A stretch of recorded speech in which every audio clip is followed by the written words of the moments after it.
Bismillahirrahmanirrahim. Taib, pembahasan di malam hari ini setelah kita mengkaji tentang dakwah Nabi SAW di Taif, dan Nabi SAW merasa bahwa dakwah beliau sudah tidak bisa diterima di sana dan di sini. Maka dari sini Allah Subhanahu wa taala hendak menghibur Rasul dengan hendak memperjalankan dua peristiwa besar. Yang pertama disebut Isra dan yang kedua disebut Mi'raj. Maka malam ini kita khususkan membahas peristiwa besar Al-Isra'u wal Mi'raj. Para ulama berselisih pendapat kapan terjadinya peristiwa Isra dan Mi'raj.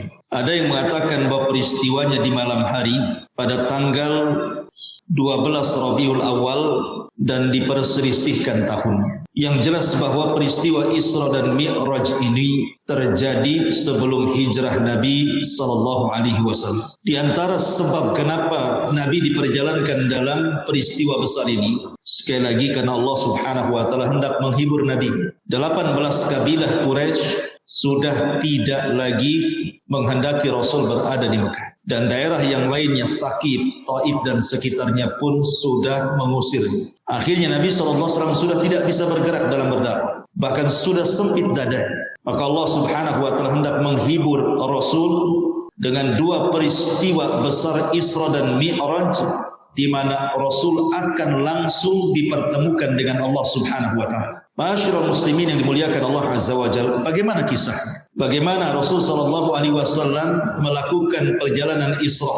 Menggunakan apa Rasul ketika Isra? Kemudian ketika Mi'raj, apa yang terjadi Nabi ketika berada di langit? Dan nabi-nabi siapa yang dijumpai Nabi sallallahu alaihi wasallam, termasuk juga berjumpa dengan Allah, apa yang diwajibkan Allah kepada beliau? Tentu ini pembahasan panjang, mudah-mudahan kita bisa ringkas di malam ini. Ma'asyiral muslimin yang dimuliakan Allah Subhanahu wa taala, ada yang mengatakan bahwa peristiwa mukjizat besar Isra Mi'raj ini terjadi ketika Nabi SAW sedang tertidur di Ka'bah, atau lebih tepatnya di Hijr Ismail. Walaupun ada riwayat yang mengatakan di rumahnya Ummu Hani. Ketika Nabi SAW sedang tertidur, tiba-tiba dikejutkan dengan kedatangan malaikat Jibril.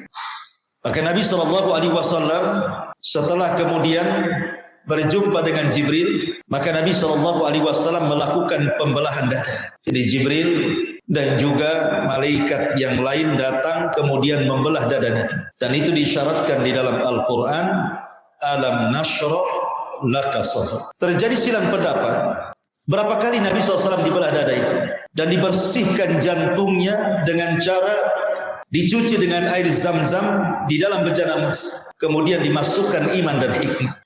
Ada yang mengatakan pembelahan dada itu terjadi 3 kali. Pertama saat Rasul masih kecil, di usia 4, ada yang mengatakan 6 tahun, dalam pangkuan Halimah Sa'diyah. Kemudian peristiwa yang kedua saat diangkatnya beliau menjadi Nabi dan Rasul saat turun suratul Alaq. Dan yang ketiga saat peristiwa Isra Mi'raj. Ini bagi yang berpendapat 3 kali pembelahan dada. Tapi pendapat yang masyhur bahwa Rasul cuma dibelah 2 kali.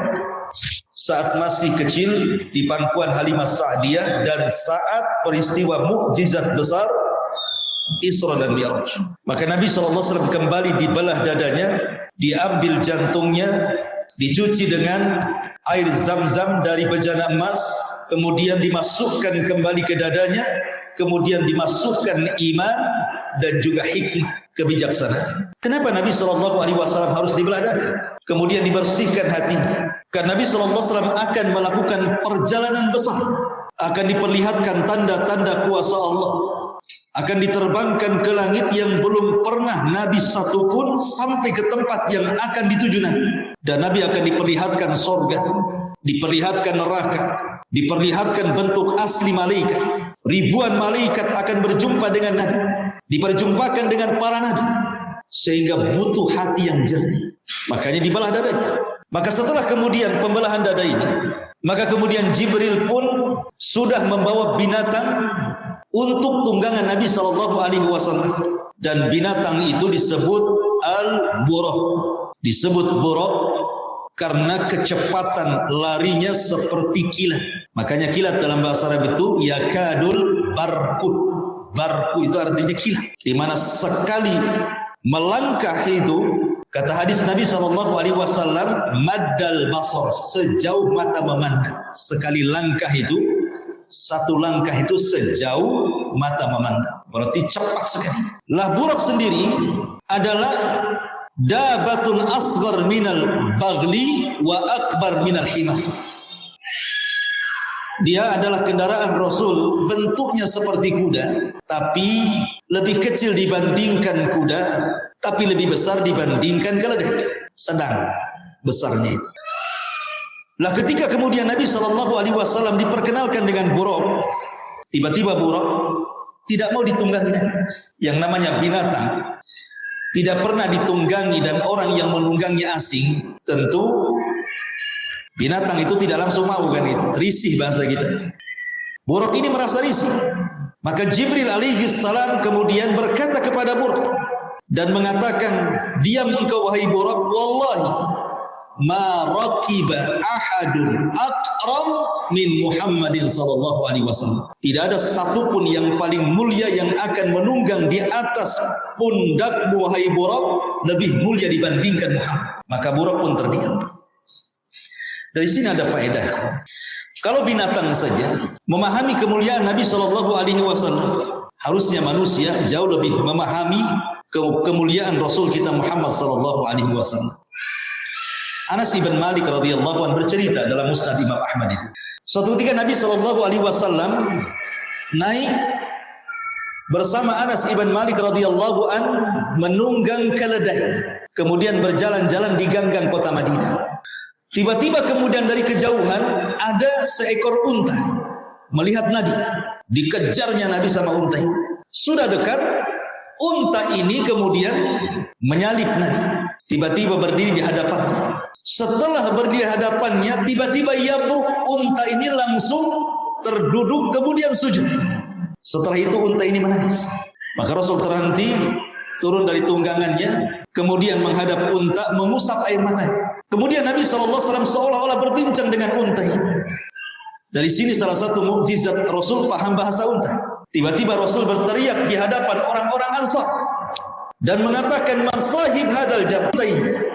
Jafatan minal Ansar, datang anak muda dari Ansar dan mengatakan, ana ya Rasulullah, saya wahai Rasul. Maka Rasul marah dan mengatakan, afala tattaqillah, tidakkah kau bertakwa kepada Allah?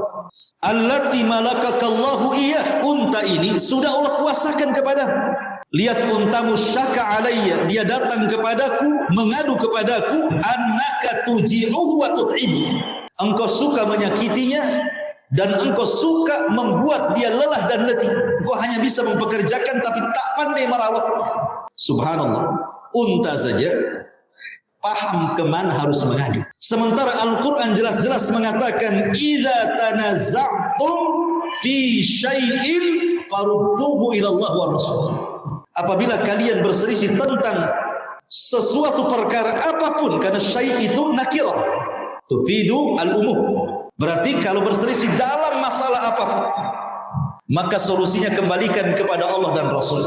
Betapa banyak para duat menyampaikan ayat ini dan betapa banyak kaum muslimin membacanya. Tapi ketika ada masalah, tidak pernah dikembalikan kepada Al-Quran dan juga sunnah Nabi SAW. Berarti dia tidak paham kemana perkara itu harus disampaikan. Ada orang yang mengembalikan perkara itu kepada perasaan, kepada adat istiadat, kepada suku, dan tidak kembali kepada Al-Quran dan Sunnah. Maka peristiwa ini ketika Rasul menunggang buraq, kemudian buraq diberitahu oleh Jibril bahwa yang menunggangi Rasul terdiam. Kalau binatang saja memuliakan Rasul, harusnya kita yang umatnya Rasul lebih muliakan Rasul. Itu faedahnya. Malah setelah buraq, ada yang mengatakan dia berhenti di tempat-tempat bersejarah. Berhenti di Baitul Lahmin, Bethlehem, tempat lahirnya Isa bin Maryam. Berhenti di Bukit Tur, tempat turunnya Taurat. Dan berhenti di tempat-tempat sejarah para nabi. Kemudian baru sampai ke Palestina. Perjalanan Rasul dari Masjidil Haram ke Palestina, Masjidil Aqsa, peristiwa ini disebut Al-Isra. Kalau Mi'raj ini lain lagi. Mi'raj ini naik ke langit. Kalau Isra itu dari haram ke Aqsa, itu disebut Isra. Bahasa kitanya orang yang berjalan malam-malam itu disebut Isra. Kalau antum jalan kaki dari rumah nanti setelah Isya ini, antum sedang Isra dari Beliung ke mana? Lah ketika Nabi SAW sampai di Baitul Maqdis, maka Nabi SAW kemudian turun. Ingat bahwa ketika Nabi SAW melesat dari Masjidil Haram ke Masjidil Aqsa itu, Rasul menunggang buruk berdua bersama Jibril. Karena Jibril kan datang dalam bentuk tasyakul. Tasyakul itu menyerupai laki-laki tampan. Dan biasanya laki-laki yang diserupai Jibril itu adalah sahabat Dihyatul Kalbi. Orangnya orang ganteng dah. Paling gantengnya orang Muhajir. Maka kemudian Jibril naik ke atas buruk. Kemudian Rasul berada di belakangnya Jibril. Jadi boncengan berdua di atas buruk. Di sini ada keutamaan, ikhwan. Di mana Nabi SAW berbangga dengan kedekatan dia dengan Jibril saat menunggang buruk. Karena dempetan, antum kalau boncengan motor kan dempetan. Sama juga ketika menunggang kuda kan otomatis memeluk kan gitu. Disinilah kedekatan Nabi SAW dengan Jibril dan Rasul berbangga dengan itu. Dan harusnya di sini ada faedah pentingnya kita mencari teman-teman yang baik. Karena Rasul berteman dengan Jibril. Karena as-sahibu sahib, kawan itu nyeret biasanya. Kalau kawannya baik, nyeret ke yang baik. Kalau kawannya jahat, nyeret ke yang jahat. Gitu maksudnya. Kalau kawannya akidahnya ahli sunnah, masuk ke ahli sunnah. Kalau kawannya khawarij, ikut ngebom di sana di sini. Kawan itu tergantung siapa. Karena Rasul mengatakan al-mar'u ala dini khalili. Orang itu digantungkan agama kawannya.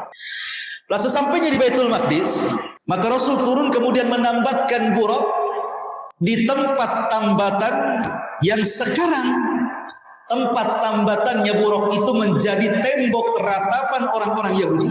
Palestina itu ada tembok ratapan, orang Yahudi beribadah kan meratap di tembok itu. Disitulah Rasul menambatkan buruk. Pertanyaan, kenapa buruk mesti ditambat? Bukankah dia binatang yang Allah turunkan dari langit untuk memperjalankan Rasul? Dan perlu diikat. Kenapa mesti diikat? Di sini Nabi SAW ingin mengajarkan kepada kita tentang akhdhu bil asbab namanya ya. Bahwa tawakal saja tidak cukup. Harus mencari sebab. Nggak bisa tawakal itu. Antum kosongkan rumah mau pulang kampung nih. Jendela biarkan terbuka. Dapur biarkan terbuka. Pokoknya saya serahkan kepada Allah. Langsung berangkat naik pesawat terbuka. Ulang habis itu. Bukan hanya barang-barang berharga, sendok garpu hilang. Artinya bahwa tawakal itu tidak hanya sekedar menyandarkan diri kepada Allah saja, tetapi di situ ada namanya akhdhu bil asbab. Seperti mamanya antum ke masjid pakai motor. Antum biarkan hidup motor kunci di situ, antum sholat. Habis sholat hilanglah motor. Maka pertama kita tawakal kepada Allah, minta agar motor tidak dicuri dengan cara apa? Ambil kunci setang, kalau perlu gembok gitu ya, baru masuk masjid. Nah, itu tawakal namanya. Itu maksud Rasul mengajarkan tawakal itu harus ada akhdhu bil asbab, mengambil sebab. Kemudian Nabi SAW masuk ke Masjidil Aqsa, subhanallah. Disinilah terjadi ijtima'ul kubra, perkumpulan maha besar, maha dahsyat, maha agung. Karena Nabi SAW melihat di dalam Masjidil Aqsa itu penuh dengan para nabi. Kalau ada orang yang bertanya, bukankah para nabi sudah meninggal? Berada di kuburan-kuburan mereka. Mungkinkah para nabi kemudian bangkit dari kuburan, kemudian mendatangi Masjidil Aqsa dan berkumpul di Masjidil Aqsa? Maka ulama mengatakan maksudnya Allah menggambarkan kepada Rasul, memberikan gambaran. Jasad Nabi dijaga memang tidak dimakan bumi. Tapi tidak mungkin kemudian orang mati hidup lagi kan gitu. Jadi ruh para nabi itu pada melesat dari mana-mana kemudian berjumpa di Masjidil Aqsa, kemudian ditampakkan kepada Nabi SAW. Dan itu perkumpulan terbesar satu dunia dalam sejarah. Kumpul semua para nabi. Mana ada ijtima, perkumpulan yang dihadiri banyak orang-orang hebat gitu ya, berkumpul satu dunia. Ini semua nabi dan rasul berkumpul di situ, ikhwan. Maka disebut ijtima'ul kubra namanya. Untuk apa? Untuk menyerahkan estafet bendera dakwah kepada Nabi. Karena zaman mereka sudah berlalu dengan kematian mereka. Maka Nabi SAW menjadi imam para nabi, imam dia, sholat. Pertanyaannya, kewajiban sholat 5 waktu aja belum ada. Nabi kan belum naik ke langit. Kenapa Rasulullah SAW sholat dan mengimami manusia? Pahamnya? Kan belum ada sholat. Sholat itu naik dulu ke langit, baru diwajibkan sholat, kemudian Rasul sholat. Kok sudah ada sholat di situ? Maka kita katakan, ya memang kewajiban sholat 5 waktu itu setelah peristiwa Isra Mi'raj. Tapi bukan berarti sebelum itu Rasul tidak sholat. Ada Rasul sholat 2 rakaat di waktu pagi dan 2 rakaat di waktu petang. Itu sholatnya Nabi. Sebelum ada sholat 5 waktu. Jadi pagi sama petang saja. Makanya Nabi SAW sholat dan menjadi imam. Di sini ada pelajaran besar, ikhwan, ketika Rasul menjadi imam seluruh para nabi itu di belakangnya. Seolah-olah semua para nabi itu menyerahkan estafet dakwah kepada Nabi SAW.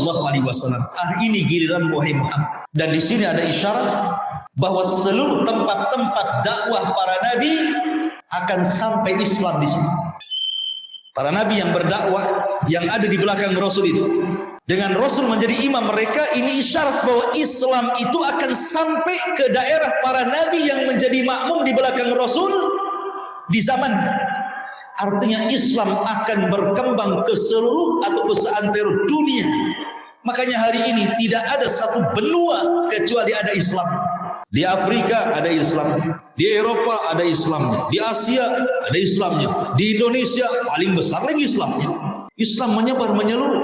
Seolah-olah, saya ulangi dari awal, bahwa dengan menjadi makmumnya para nabi, seolah-olah mereka memberikan bendera Islam, kemudian melakukan sholat bersama para nabi.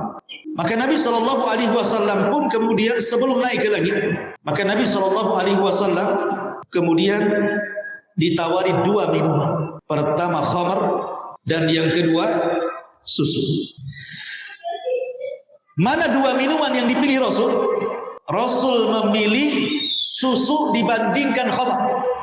Padahal khamar belum diharamkan. Karena pengharaman khamar itu terjadi di Madinah setelah hijrah. Di Mekah itu belum ada pengharaman khamar. Masih boleh minum khamar, mabuk itu masih boleh di Mekah itu. Baru di Madinah ada pengharaman khamar. Artinya ketika Nabi SAW disodorkan 2 minuman, khamar dan juga susu, khamar tidak dilarang. Seandainya Rasul minum khamar pun tidak ada masalah kan gitu. Tetapi ketika Nabi SAW memilih susu, maka dikatakan kepada Nabi SAW, asabtal fitrah, asabtal fitrah. Kemudian wahudiyat ummatuka, engkau sudah mencocoki fitrahmu dan umatmu akan diberikan hidayah sesuai dengan fitrah. Coba kalau seandainya Rasul ngambil khamar dan khamar tidak diharamkan, mungkin antum sambil ngaji minum khamar. Mungkin itu aqua gelas itu isinya itu brandy. Apalagi kalau dulu cap janggut gitu, tua macam-macam.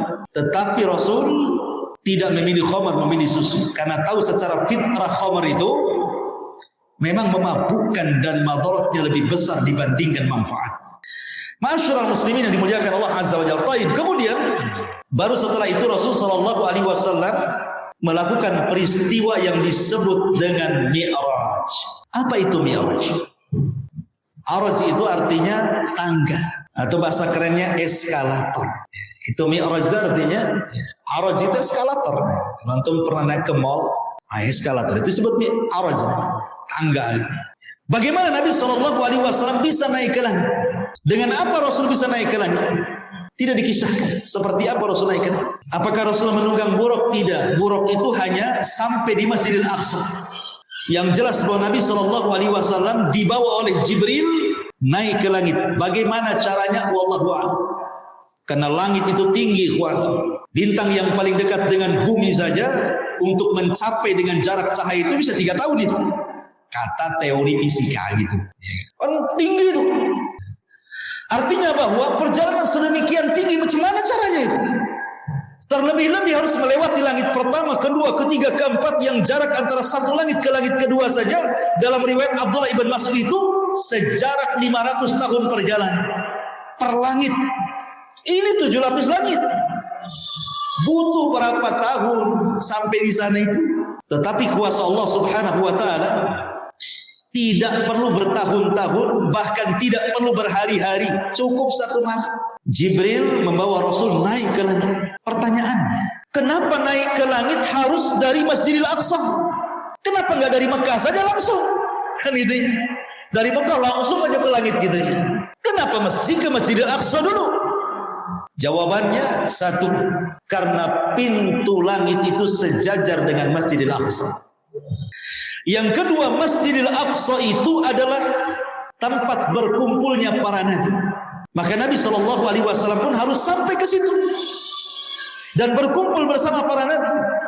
Dan Masjidil Aqsa sendiri adalah kiblat bagi kaum muslimin. Bahkan kita dilarang safar dalam niat ibadah kecuali ketiga masjid: Haram, Nabawi, Aqsa.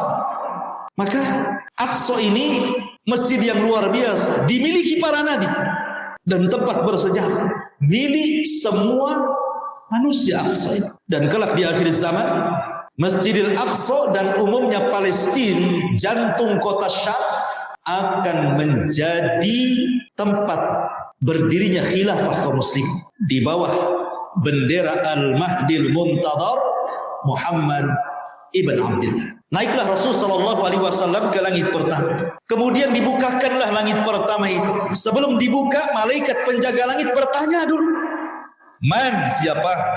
Kata Jibril, "Ana Jibril." Saya Jibril. Kata. "Waman ma'ak?" Siapa yang bersamamu? Muhammad. "Awaqad uhiya ilaih." Sudah diperintahkan dia boleh naik ke langit. Lihat bagaimana security langit, kok bisa tegas kayak gitu ya. Ini yang naik Jibril. Jibril itu kepalanya malaikat.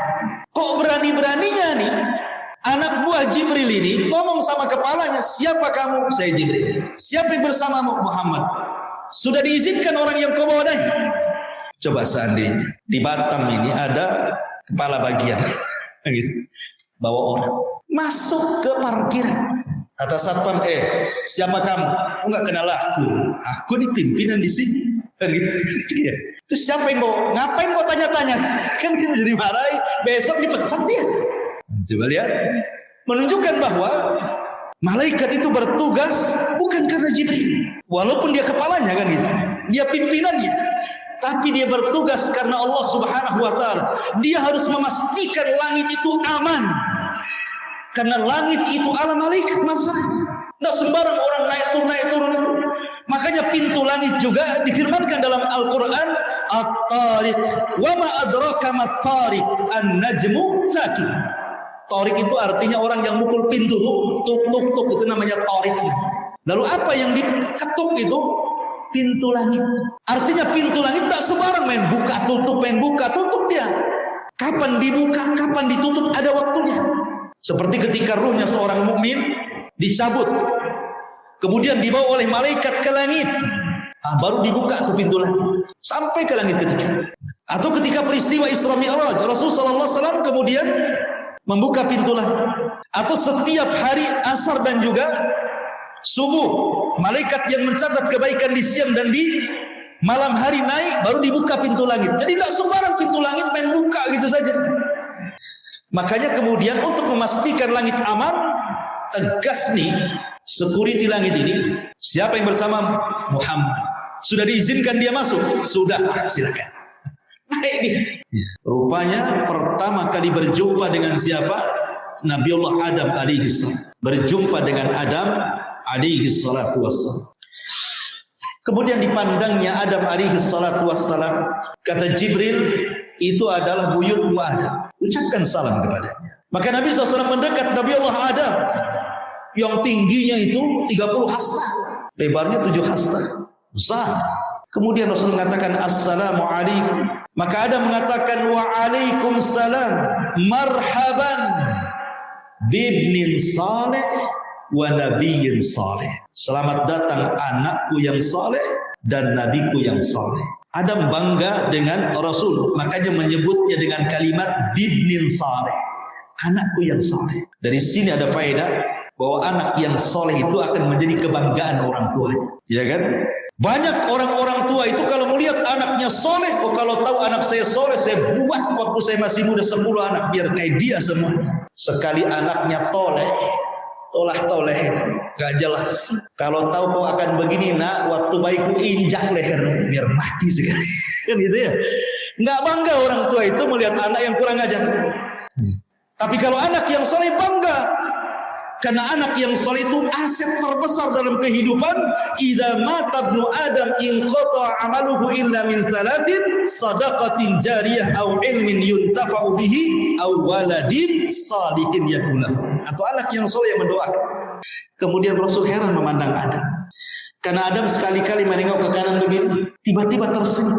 Tapi kalau menengok ke kiri seperti ini, tiba-tiba pula menangis.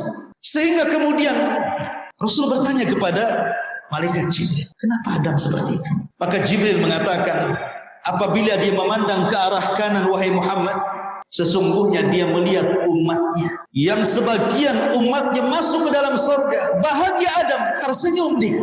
Tapi ketika dia melihat ke arah kiri, ada sebagian keturunannya, umatnya, yang masuk ke dalam neraka, menangisnya.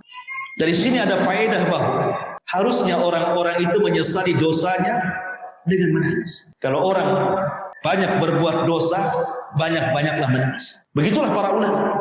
Karena dosa itu memiliki pengaruh kepada ibadah masalah. Ibrahim ibn Adham, seorang ulama zuhud yang luar biasa.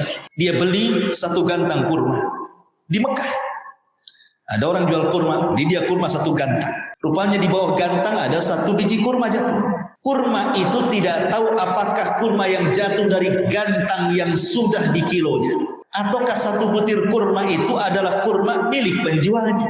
Syubhatkan. Husnudon saja Ibrahim bin Adam main ambil saja karena sudah dibeli. Ambil makan. Dia pikir itu kurma yang jatuh dari gantangnya. Rupanya kurma itu bukan jatuh dari gantang yang sudah dibelinya, tapi kurma itu adalah kurma milik penjualnya yang belum masuk ke gantang itu. Safarlah dia ke Palestina, hendak i'tikaf di Masjidil Aqsa dan beribadah. Berbulan-bulan dia di situ atau berhari-hari selama dia di Masjidil Aqsa i'tikaf, qiyamul lail, baca doa, ibadah, tidak khusyuk. Enggak khusyuk. Susah untuk khusyuk. Sehingga dia berpikir, kenapa, ada apa dengan ibadahku ini? Mulai dia merenung, sedih kenapa dia tidak bisa khusyuk dalam sholat. Ini ulama salaf. Rupanya teringat dengan satu butir itu. Jangan-jangan gara-gara satu butir itu, satu butir kurma yang kumakan, ini pula yang menyebabkan ibadahku terganggu.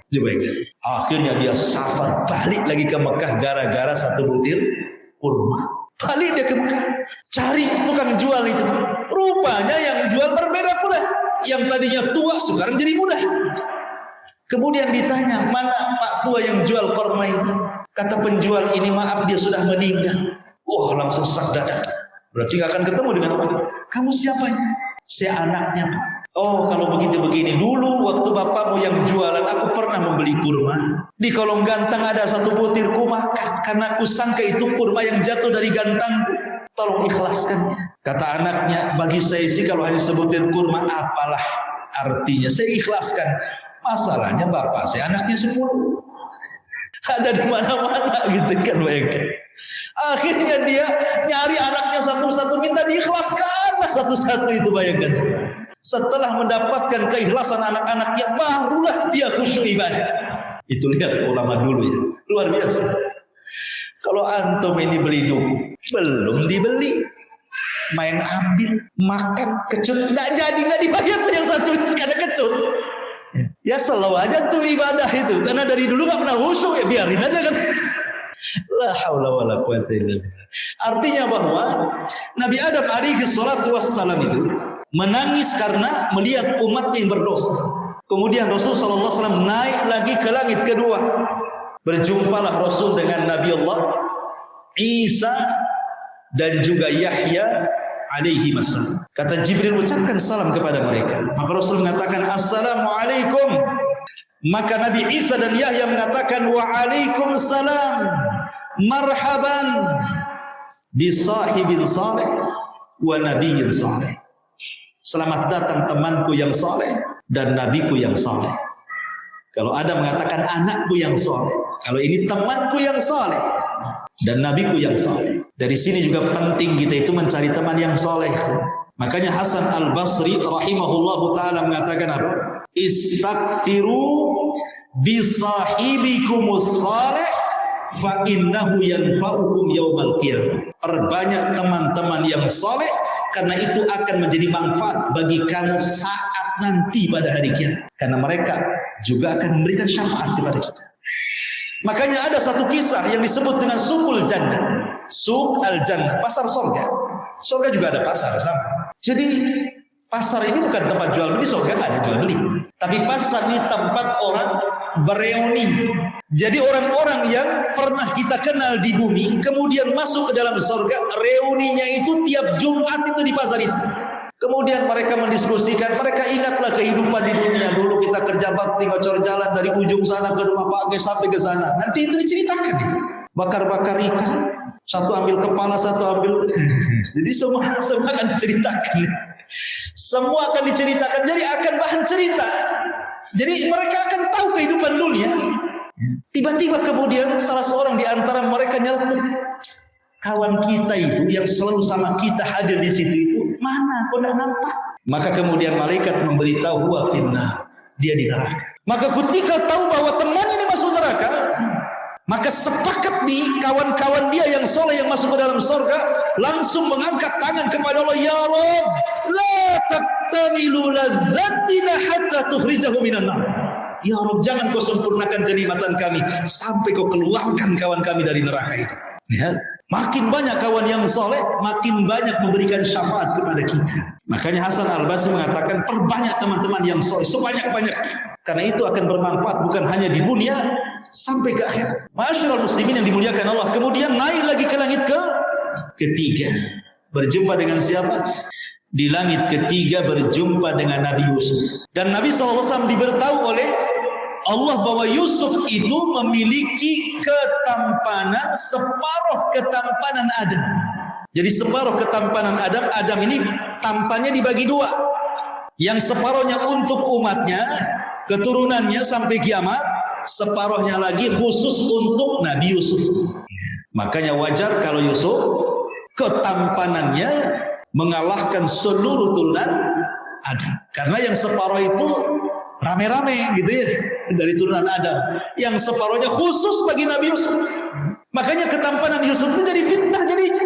Sampai-sampai ketika wanita-wanita istri-istri pejabat itu yang awalnya melecehkan Zulaiha, kemudian membuat super hoax dan mengatakan, ngapain si Zulaiha itu? Masa budaknya digoda? Dia kan pejabat, gak malukah dia? Kata Zulaiha, awas saja, belum tahu dia siapa budak. Maka diundanglah ibu-ibu pembisik-pembisik itu, istri-istri pejabat-pejabat itu, suruh makan di rumahnya. Disediakan pisau, disediakan buah. Pegang pisaunya, pegang buahnya. Kemudian Zulaiha mengatakan, buka pintu, suruh Yusuf masuk. Mereka tidak pernah melihat Yusuf. Ketika melihat Nabi Yusuf alaihi salatu wassalam, tiba-tiba mereka tidak sadar, faqatta'na aydiyahun. Dia bahasa Quran bukan faqatta'na, pakai tasdid, qatta'a. Yuqatti'u taqti'an itu artinya bukan satu gores, bergores-gores.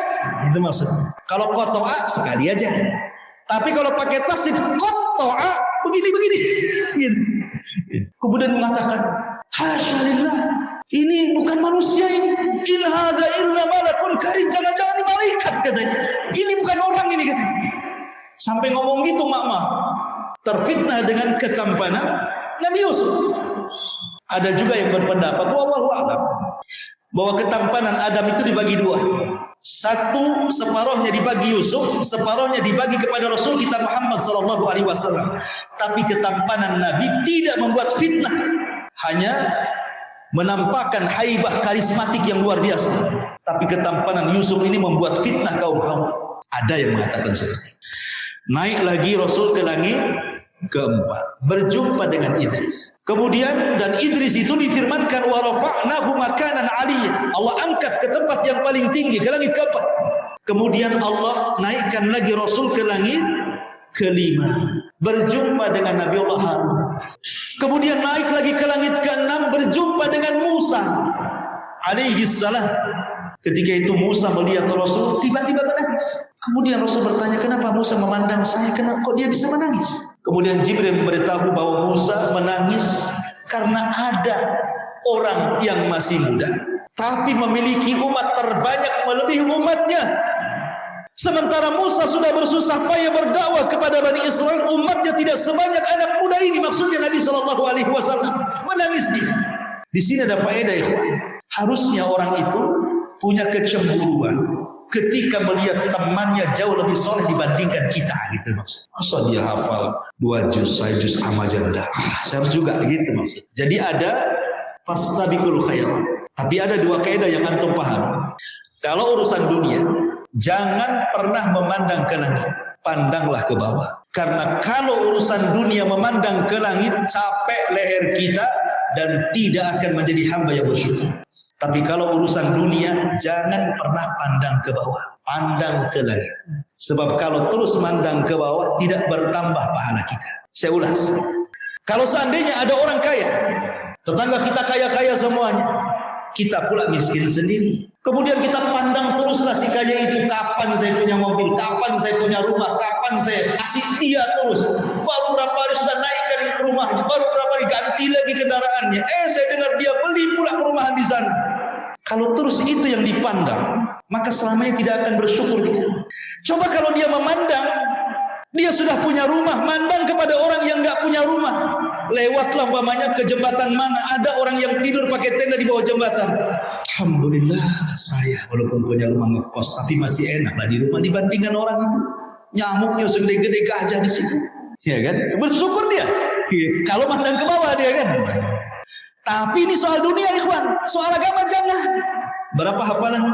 1 juz. Alhamdulillah. Saya lebih bagus daripada dia. 1 juz 1 surat. Umpamanya kan gitu. Ya. Jangan seperti itu. Ya. Jadi kalau soal dunia harus lebih lagi, tingkatkan tingkatan. Enak kali kawan ini sudah 5 juz, kapan saya jadi 5 juz? Nah seperti itu, mandangnya ke atas terus, sehingga akhirnya rajin ibadah, mengejar saudaranya, makin banyak pahala yang diraih. Lah Nabi Musa mengajarkan kaidah seperti itu kepada kita. Dia sedih kok umatnya lebih sedikit, umat Muhammad kok banyak. Kemudian naik ke langit terakhir, berjumpa dengan orang yang mirip dengan dia, persis mirip dengan Nabi, wajahnya, postur tubuhnya, semua mirip. Rupanya dia adalah Ibrahim alaihi salam, Nabi yang paling mirip dengan Nabi SAW. Dan dia sedang bersandar seperti ini di tiang Baitul Ma'mur. Baitul Ma'mur itu adalah Ka'bahnya para malaikat. Sejarahnya begini Baitul Ma'mur. Ketika Allah Subhanahu wa taala menciptakan Adam alaihi salam, malaikat kan mengatakan di hadapan Allah, "Ataj'alu fiha man yufsidu fiha wa yasfiku dima wa nahnu nusabbihu bihamdika wa nuqaddisu lak." Ya Allah, apakah Engkau akan menjadikan makhluk yang akan menumpahkan darah, merusak bumi, sementara kami makhluk yang senantiasa bertasbih memuji dirimu? Sudah, tidak usahlah ya Allah, Kau usah ciptakan. Kalau Engkau memang ingin menciptakan di bumi ini makhluk yang akan menumpahkan darah, yang akan merusak bumi, sebaiknya Kau jangan ciptakan. Kami saja malaikat turunkan ke bumi, biar kami memujimu, kami bertasbih kepadamu. Tapi Allah tetap ciptakan Adam sebagai iktiradnya malaikat ini. Akhirnya Allah ciptakan Baitul Ma'mur. Kau tawaf di situ. Karena malaikat ingin beribadah kan, memuji Allah. Maka Allah tetap ciptakan Adam untuk tinggal di bumi, dan Allah buat Baitul Ma'mur untuk mereka. Karena mereka memang hanya untuk bertasbih dan memuji Allah saja. Maka diciptakanlah Baitul Ma'mur, Ka'bahnya para malaikat. Al-jaza'u min jinsil amal. Balasan itu disesuaikan dengan amalan. Ketika Ibrahim meninggikan Ka'bah, maka sebagai balasannya dia disandarkan di tiang Ka'bah para malaikat. Dia membuat Ka'bah di bumi, maka badannya disandarkan di tiang Ka'bah para malaikat. Itu namanya al-jaza min jinsil amal. Bahwa setiap perbuatan itu ada balasan. Kalau Anda menanam keburukan, menuai keburukan. Menanam kebaikan, maka akan menuai kebaikan. Itulah al-jaza min jinsil amal. Pertanyaannya, Nabi itu banyak, ikhwan. Ulul azmi itu ada 5. Nuh, Ibrahim, Musa, Isa, Muhammad. Kenapa Nuh tidak ada di situ? Ya kan? Nuh nggak ada kan di situ. Dia Isa ada, berjumpa dengan Nabi di langit kedua. Kemudian Ibrahim, Musa berjumpa, tapi Nuh tidak ada. Tidak diletakkan di langit keberapa? Atau para nabi dari 25 nabi dan rasul. Kenapa tidak berjumpa dengan Nabi Saleh, Nabi Syuaib, Zulkifli, Ilyasa, nabi-nabi yang lain kan banyak 25 nabi dan rasul kan? Kenapa cuman Isa, Yahya, Idris, Yusuf, Musa, Harun, Ibrahim? Kenapa dengan 7 nabi ini saja yang dijumpai Nabi? Kemana para nabi yang lain? Karena 7 nabi ini akan menjadi estafet dakwah Rasul. 7 nabi ini akan menjadi estafet dakwah Nabi. Pertama berjumpa dengan Nabi Adam. Nabi Adam itu hijrah dari sorga ke bumi. Maka Rasul akan mengalami hal yang sama. Hijrah dari Mekah ke Madinah. Kemudian yang kedua berjumpa dengan setelahnya langit kedua, Yahya dan Isa bin Maryam. Yahya dipenggal kepalanya oleh siapa? Yahudi, dan kepalanya menjadi mahar bagi seorang wanita pelacur. Kemudian Isa juga menjadi target pembunuhan orang-orang Yahudi. Kalau bukan karena Allah mengangkat Isa, dia jadi sasaran pembunuhan juga. Sebagaimana keduanya dimusuhi Yahudi sampai dibunuh, dan Isa diselamatkan Allah, maka Rasul pun sama. Setelah hijrah ke Madinah, kau akan berhadapan dengan musuh selain kafir Quraisy. Siapa? Yahudi, Bani Quraidah, Bani Qunaiqah, Bani Nadir, semua akan memusuhi kamu. Bani Quraidah pernah bersiasat untuk membunuh Rasul saat rapat. Kata pembesar mereka, nanti kalau Muhammad datang di rumah tempat kita rapat ini, naiklah satu orang ke atap, bawa batu besar, jatuhkan tepat di kepalanya. Tapi Rasul sebelum datang ke rapat, Jibril datang, ngasih tahu, jangan kau datang ke rapat itu. Mereka sudah bersiasat membunuh. Nggak jadi rapat, justru datang bawa pasukan. Digempurlah Bani Nadir, kalah. Kemudian setelah pulang dari Khaybar, tiba-tiba kemudian pembesar Yahudi menyuruh wanita namanya Zainab bintul Haris untuk meletakkan racun ke kambing hadiah. Sampai sempat termakan sedikit oleh Rasul. Racun itu. Sampai-sampai Rasul bertanya, kenapa kalian racun saya? Kata mereka, kalau engkau seorang nabi, kau nggak akan apa-apa makan racun. Kalau engkau bukan nabi, pasti kau mati. Istirahatlah kami dari kamu, katanya. Selesai katanya. Tapi Rasul tidak membalas, mengkisos wanita itu kecuali setelah satu sahabat yang ikut makan racun setahun setelahnya meninggal. Baru dikisos wanita itu. Artinya kalau salah satu sahabat tidak ikut meninggal, maka wanita itu tidak akan dikisos. Jadi dibunuhnya wanita itu bukan karena meracun Nabi, tapi karena ada seorang sahabat yang sama-sama makan racun setahun setelahnya meninggal. Maka dia meninggal disebabkan racun oleh wanita itu, dikisoslah wanita itu. Artinya bahwa pertemuan Isa dengan Yahya itu karena Nabi SAW akan menghadapi situasi yang jauh lebih hebat lagi, lebih cerdas lagi dibandingkan kafir Quraisy, akan menghadapi orang-orang Yahudi. Kemudian yang ketiga berjumpa dengan siapa? Nabi Yusuf. Nabi Yusuf ini didolimi oleh siapa? Saudaranya. 10 sahabat Nabi Yusuf, saudara Nabi Yusuf itu, kecuali Binyamin, kan 11, 12 dengan Yusuf. Yang mencelakakan Nabi Yusuf ini 10 orang, karena adiknya Binyamin ini masih kecil, tidak ikut-ikut, apalagi dia satu kandung, yang lainnya lain ibu. 10 orang ini bersiasat untuk membunuh Yusuf, dan betul-betul dilakukan, tapi tidak langsung dibunuh, dicemplungkan ke sumur. Tapi Allah selamatkan Yusuf karena kehendak. Ada sebuah hikmah yang besar yang akan terjadi kepada Yusuf. Artinya sebagaimana Yusuf juga akan dimusuhi oleh keluarganya, maka dakwahmu juga kurang lebih. Siapa yang pertama musuhi dakwah Nabi? Abu Lahab. Dia yang pertama musuhi dakwah Nabi. Sehingga turun ayat tabat yada abi lahabin wa tab. Kemudian naik lagi ke langit berapa? Keempat, berjumpa dengan Idris alaihi salam. Sebagaimana Idris itu diangkat dari bumi ke langit, dan Allah katakan wa rafa'nahu makanan aliyya. Kami angkat derajatmu wahai Idris, maka Allah pun akan mengangkat derajat Rasul, sehingga Allah firmankan wa rafa'na laka dzikra.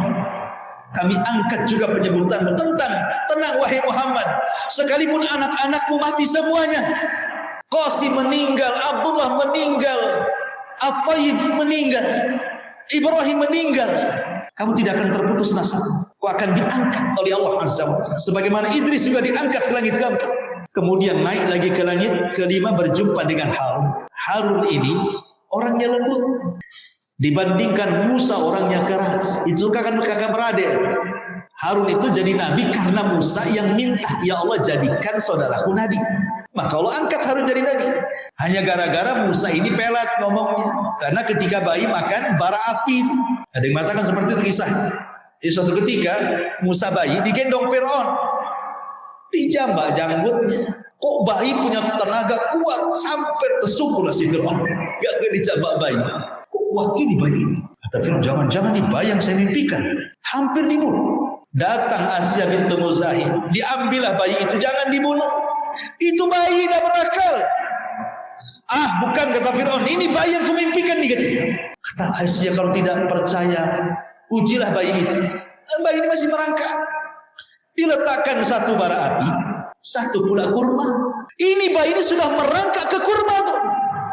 Tapi Jibril membelokkan untuk mengambil bara api. Diambilnya bara api, dimakan oleh anak bayi itu. Anak bayi makan bara api, terbakar lidahnya, pelatlah Musa sebab itu.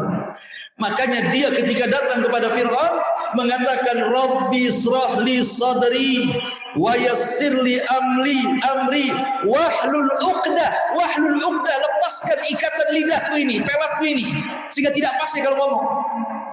Yafqahu qauli, supaya mereka paham dengan bahasa. Tahu Musa ini bukan seorang orator dan punya abang Harun seorang orator, maka dia minta kepada agar ditemani abangnya Harun. Berdialog dengan Fir'aun.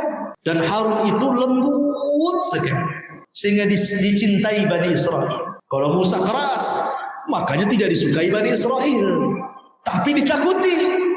Ya kan? Maka lembutlah engkau dalam berdakwah wahai Muhammad seperti lembutnya Harun, supaya dicintai umat. Kemudian naik lagi ke langit. Yang keenam berjumpa dengan Musa. Musa itu nabi yang paling sabar. Macam-macam godaan Bani Israel kepada Musa itu, sampai kepada masalah pribadi.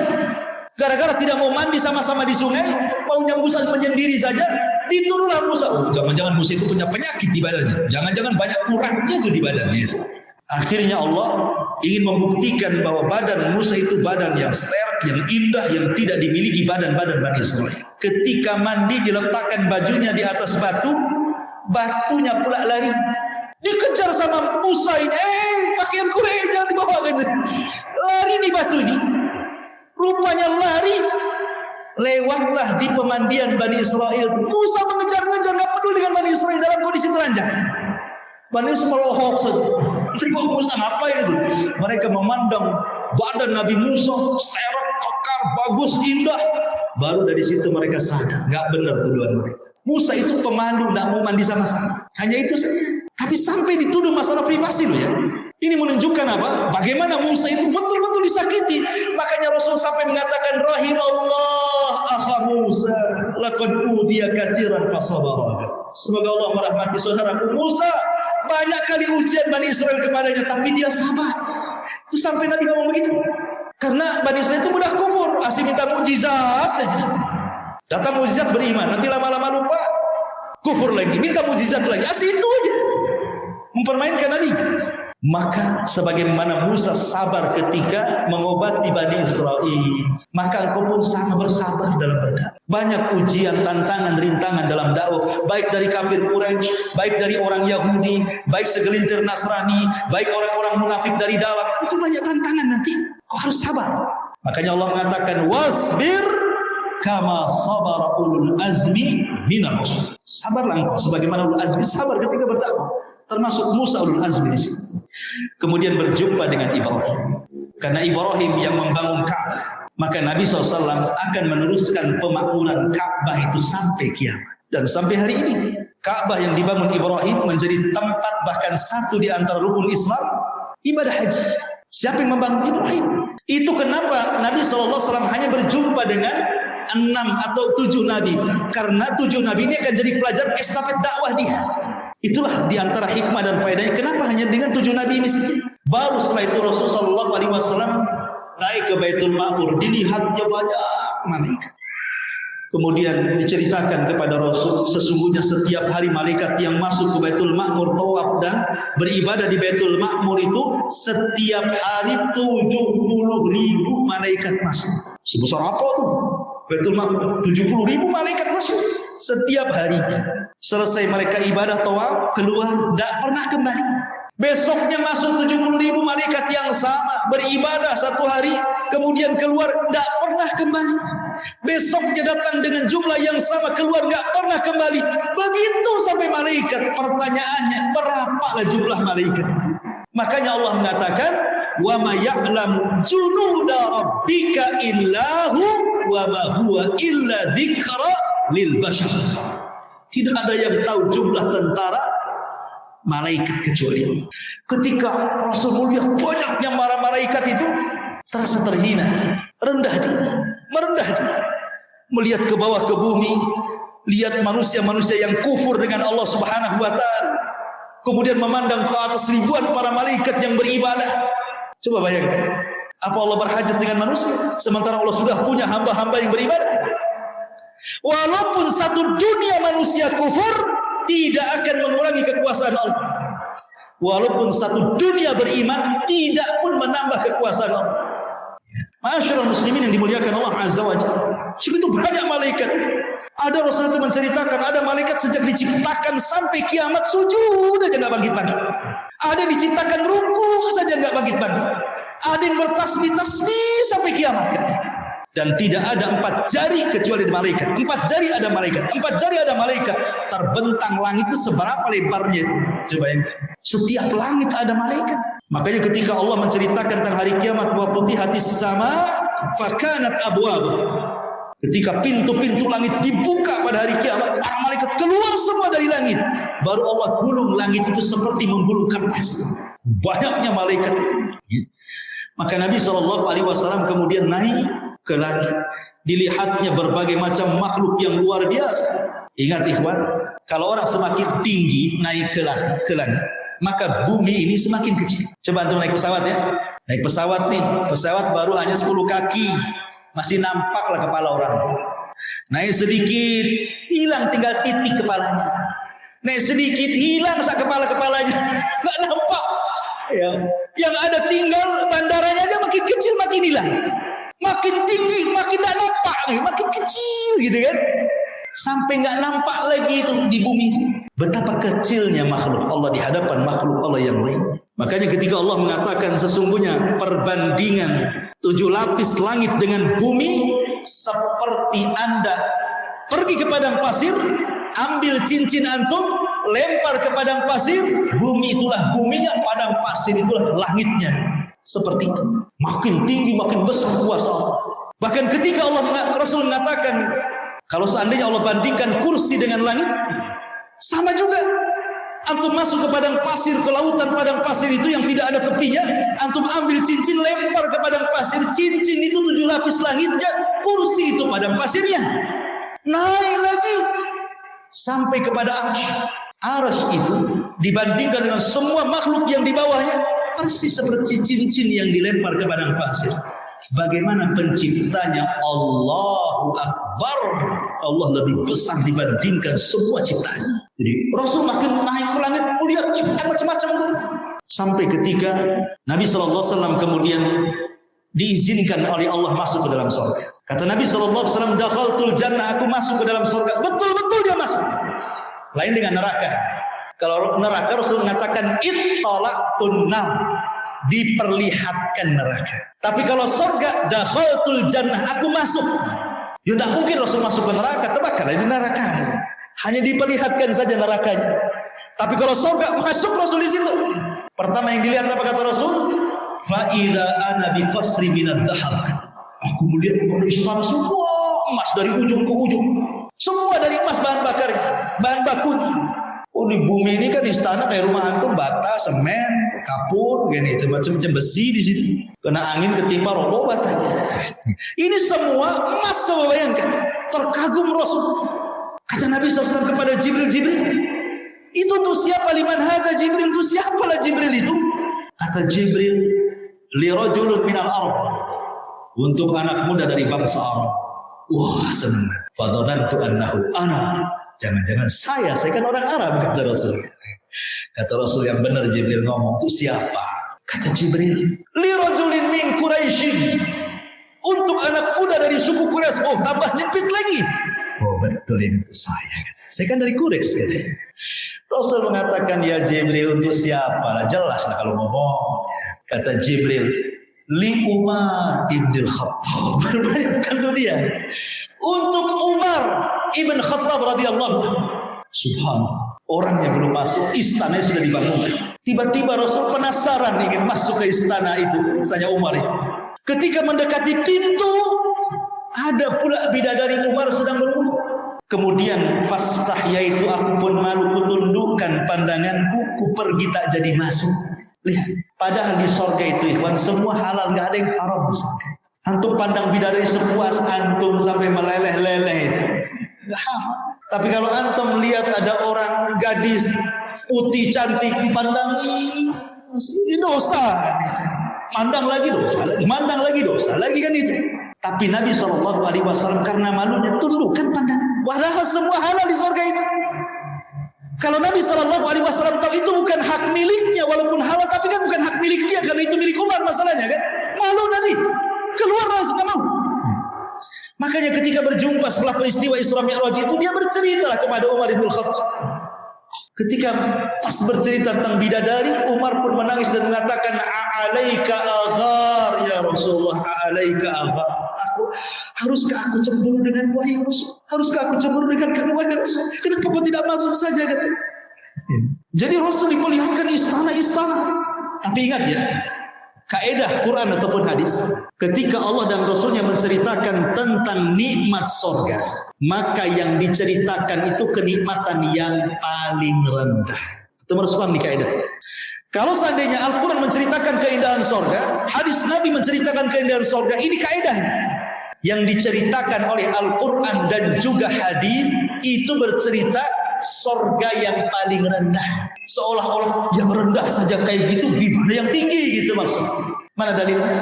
Dalilnya hadis Ummu Salamah. Ummu Salamah bertanya kepada Rasul 3 soalan.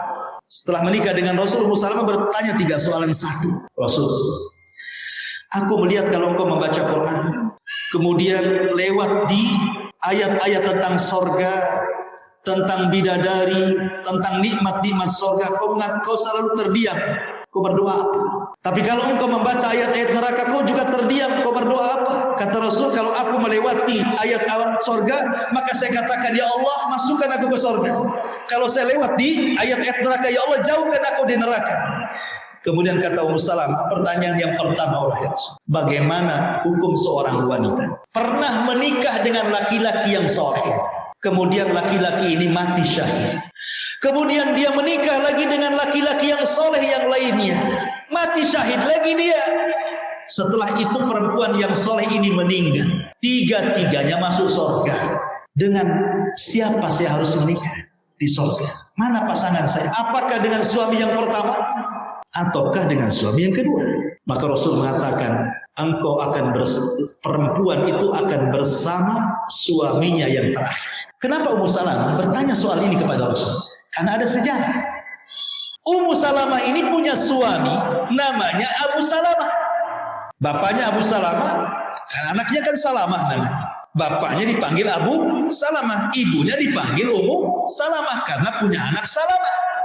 Ummu Salamah itu cinta mati dengan Abu Salamah, dan Abu Salamah cinta mati dengan Ummu Salamah. Tidak ada laki-laki terbaik di hatiku melebihi Abu Salamah. Kata Abu Salamah, tidak ada perempuan terbaik di hatiku selain daripada Ummu Salamah. Itu luar biasa cintanya Abu Salamah kepada Ummu Salamah, Ummu Salamah kepada Abu Salamah. Ketika perang Uhud, Abu Salamah mati syahid, mati syahid. Maka Nabi SAW bertakziah kepada Ummu Salamah dan mengajarkan doa, quli ya Ummu Salamah, Allahumma ajurni fi musibati. Katakan wahai Ummu Salamah, ya Allah, berikan ganjaran akan musibah yang menimpaku. Katakan. Dan ini doa sunnah, kalau antum ditimpa musibah, ucapkan kalimat ini. Maka diucapkanlah oleh Ummu Salamah, Allahumma ajurni fi musibati. Ya Allah, berikanlah pahala untukku karena musibah yang menimpa. Sampai di sini tidak, Rasul mengatakan, katakan juga Ummu Salamah, Allahumma khlufli khairan min Abi Salamah. Ya Allah, gantikan untukku kalau memang ada ganti yang jauh lebih baik daripada Ummu Salamah. Kata Ummu Salamah, inna lillahi wa inna ilaihi raji'un ya Rasul. Saya tidak mungkin mengatakan, karena tidak ada laki-laki yang paling kucintai melebihi Abu Salamah. Gitu. Kata Rasul, sudah katakan saja. Kata Ummu Salamah, tidak wahai Rasul. Kata Rasul, katakan. Tidak. Katakan. Sampai 4 kali baru dia mengatakan, Allahumma lufli khairan min Abi Salamah. Ya Allah, kalau memang ada ganti, ya minimal yang lebih baik daripada Abu Salamah. Kenapa Ummu Salamah tidak mau mengatakan kalimat ini? Karena ada wasiat. Sebelum Abu Salamah meninggal dunia, saat detik-detik wafatnya itu, ngomong sama Ummu Salamah, ya Ummu Salamah, istriku, kalau memang aku meninggal, tolong jangan kau menikah lagi. Tapi kalau engkau yang meninggal dulu, aku berjanji tidak akan menikah lagi, supaya engkau dan aku menjadi suami istri di surga. Kata Ummu Salamah, siap wahai suami. Jadi ada wasiat masalahnya. Maka Rasulullah mengatakan seperti itu, ya tidak maulah Ummu Salamah kan, karena dia sudah berjanji dengan Abu Salamah masalahnya. Tapi karena Nabi yang memerintahkan, nggak boleh menolak perintah Nabi. Maka dia pun berdoa, Allahumma khlufli khairan min Abi Salamah. Ya Allah, gantikan kalau memang ada, tapi syaratnya harus lebih baik daripada Abu Salamah. Ketika masa iddahnya selesai, datang Abu Bakar melamar. Kata Ummu Salamah, maaf Abu Bakar, Abu Salamah lebih baik daripada kamu. Pergilah Abu Bakar. Datang Umar, jawabannya sama, maaf Umar, Abu Salamah lebih baik dibandingkan kamu. Datang sahabat-sahabat, ini yang datang bukan sahabat kaleng-kaleng, kibarus sahabat, sahabat-sahabat besar, semua ditolak oleh Ummu Salamah. Maaf, tidak ada manusia terbaik di hatiku melebihi Abu Salamah. Akhirnya nggak berani lah sahabat datang lagi. Datang Nabi melamar Ummu Salamah. Mungkin Ummu Salamah mengatakan, Abu Salamah lebih baik dibandingkan engkau ya Rasul. Kurang ajar namanya kan. Nabi yang datang. Kalau Nabi yang datang tak mungkin lah ngomong gitu Ummu Salamah kan. Tapi karena Ummu Salamah juga masih terngiang dengan ucapan Abu Salamah, maka dia mencari-cari alasan untuk tidak menikah dengan Rasul dengan 3 alasan. Bukan berarti aku menolak pinangan wahai Rasul, cuman aku punya 3 syarat. Apa 3 syarat kata Nabi? 1, aku dah tua Nabi. Masa kau mau menikah dengan wanita tua? Yang kedua, anakku banyak, yatim-yatim semuanya. Engkau akan terbebani dengan anak-anak wahai Rasul. Oke. Yang ketiga, aku wanita pecemburu berat wahai Rasul. Istrimu banyak. Kalau aku menikah dengan kamu, bagaimana kalau aku cemburu? Bisa berabe rumah tangga. Ini penolakan halus sebenarnya. Rasul terdiam dan berpikir sesaat. Kemudian kata Rasul, baik, saya jawab. Adapun kau tua, aku juga sudah tua. Salah orang tua menikah dengan orang tua? Salah orang tua menikah dengan orang tua. Kakek menikah dengan nenek salah? Boleh, tidak ada masalah. Kadang kalau sudah tua itu menikah untuk teman hidup kan begitu ya. Karena Rasul itu niatnya ingin menjadi kafil anak yatim. Makanya kata Rasul, adapun anak-anakmu, anak-anakku juga loh kata Rasul. Rasul ingin menjadi kafilnya anak yatim. Jadi ini pelajaran bagi siapapun yang menikahi janda yang punya anak, jangan mau sama ibunya saja. Anaknya juga akui sebagai anak. Itu anak kita, walaupun anak bawaan. Adapun sifat pecemburu, aku akan berdoa kepada Allah, mudah-mudahan Allah hilangkan cemburumu. Maka Rasul berdoa, hilanglah cemburu dari Ummu Salamah. Masalahnya lafaz doanya tidak ada ya. Sampai riwayatnya sampai di sini. Ya. Coba kalau ada kan, gimana lafaznya bisa dihafal gitu ya. Saya yakin nomor 1 antum yang paling pertama berdoa, ya Allah hilang cemburunya, bisalah kawin 4 antum. Nggak ada cemburu satu dengan yang lain. Masyaallah muslimin yang dimuliakan Allah Azza wa Jalla. Yang ingin saya katakan dari awal, kenapa kaidah surga itu dipilih daripada kaidah yang paling rendah? Jawabannya di soalan kedua. Kemudian Ummu Salamah bertanya Rasul, apakah wanita-wanita yang di surga, bidadari-bidadari surga yang kau baca dalam Al-Quran, yang kau selalu membaca sifat-sifatnya begitu indah, tiba-tiba ada wanita ahli dunia masuk ke dalam surga, lebih baik mana? Lebih indah siapa? Wanita ahli dunia yang masuk ke dalam surga ataukah bidadari-bidadari surga wahai Rasul? Kata Nabi SAW, tentu bidadari surga jauh lebih indah. Wanita-wanita dunia yang masuk surga jauh lebih indah dibandingkan bidadari-bidadari surga, wahai Ummu Salamah. Kenapa kata Ummu Salamah? Ya, karena wanita-wanita dunia sholat, bidadari tak sholat.